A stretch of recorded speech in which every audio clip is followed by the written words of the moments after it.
Bonjour, on va résoudre ici un circuit où on veut tout trouver. Toutes les tensions, toutes les intensités de courant, la résistance équivalente. Première chose qu'on fait, on regarde le circuit puis on décide c'est quelle sorte de circuit. Ici, qu'est-ce que j'ai? Si je fais les chemins possibles pour me rendre de la borne positive à la borne négative, je sors de la borne positive, je traverse le résisteur 1, je traverse le résisteur 2, je reviens à la source, j'ai tout couvert, il ne reste rien. J'ai fait un seul chemin, donc il s'agit d'un circuit en série. Que me disent les lois de Kirchhoff pour un circuit en série? 3 choses. Je sais que Kirchhoff dit l'intensité du courant à la source, aussi appelée l'intensité totale, est égale à ce qui passe à travers le résisteur 1, c'est égal à ce qui passe à travers le résisteur 2. Pourquoi est-ce que c'est vrai ça? Bien, mes petites charges, elles sortent de l'alimentation. C'est quoi les possibilités? Elles doivent obligatoirement passer par le résisteur 1. Ensuite, elles doivent toutes obligatoirement passer par le résisteur 2. Ensuite, elles vont toutes obligatoirement revenir. On ne va pas en perdre en chemin. Il n'y en a pas qui disparaissent dans l'air. Il n'y en a pas qui arrêtent. Tout le monde part. Tout le monde passe à travers les récepteurs. Tout le monde revient. Donc, l'intensité, elle est toujours pareille. Qu'est-ce que nous dit d'autre? Qu'est-ce que Kirchhoff nous dit à part ça? Il parle de la tension. La tension à la source. Il dit elle est égale à la tension aux bornes du premier résisteur plus la tension aux bornes du deuxième résisteur. Petit rappel sur la tension. La tension, c'est la même chose que la différence de potentiel. Donc, ici, je sors de ma source avec un potentiel de 6 volts et je vais revenir obligatoirement avec un potentiel de 0 volts. Donc, la tension à la source, c'est 6 volts. Donc, mes petites charges sortent avec de l'énergie 6 volts par charge. Elles s'en viennent, elles arrivent au bord du résisteur 1. Est-ce qu'elles vont dépenser toute leur énergie dans le résisteur 1? Mais non, il n'y aura plus rien pour passer à travers le résisteur 2. Il faut qu'elles en dépensent une partie aux bornes du résisteur 1 et une autre partie aux bornes du résisteur 2.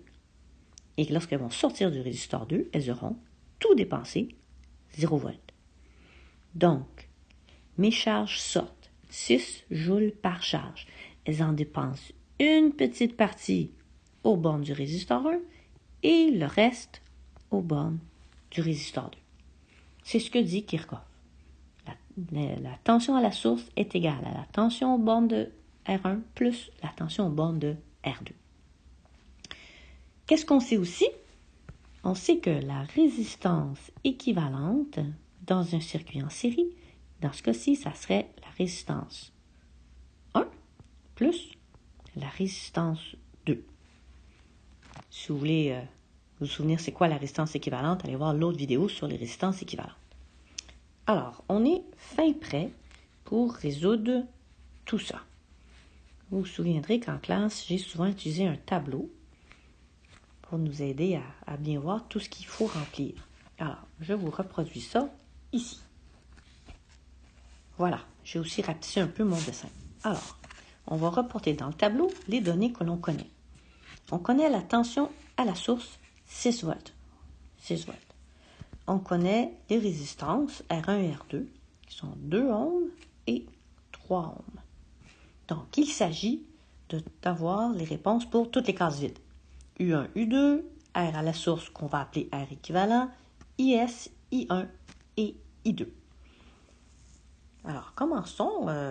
Ce qui m'apparaît le plus simple, c'est de trouver la résistance équivalente. Alors, résistance équivalente est égale à R1, 2 ohms, plus R2, 3 ohms, est égal à 5 ohms. Je vais aller reporter la réponse dans mon tableau. 5 ohms. Maintenant, je vais être capable de trouver l'intensité à la source. Comment? Avec la loi d'Ohm. Donc, je cherche ici I source. J'ai besoin d'avoir un petit titre là, sinon quelqu'un qui va vous lire ne saura pas ce que vous êtes en train de faire. Alors, I source. U égale RI. Donc, I égale U sur R. U est de 6 volts. R dans la même colonne, là, R équivalent, R source, c'est 5 ohms, ce qui fait 1,2 ampères, que je vais reporter dans mon tableau 1,2.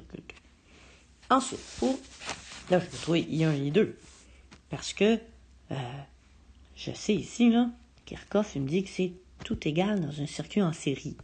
Alors, IS égale I1 égale I2 égale 1,2 ampères. 1,2, 1,2. Là, il me reste à trouver U1 et U2 avec la loi d'Ohm. Ça va être tout simple. Alors ici, je suis en train de chercher, pas I1, mais U1.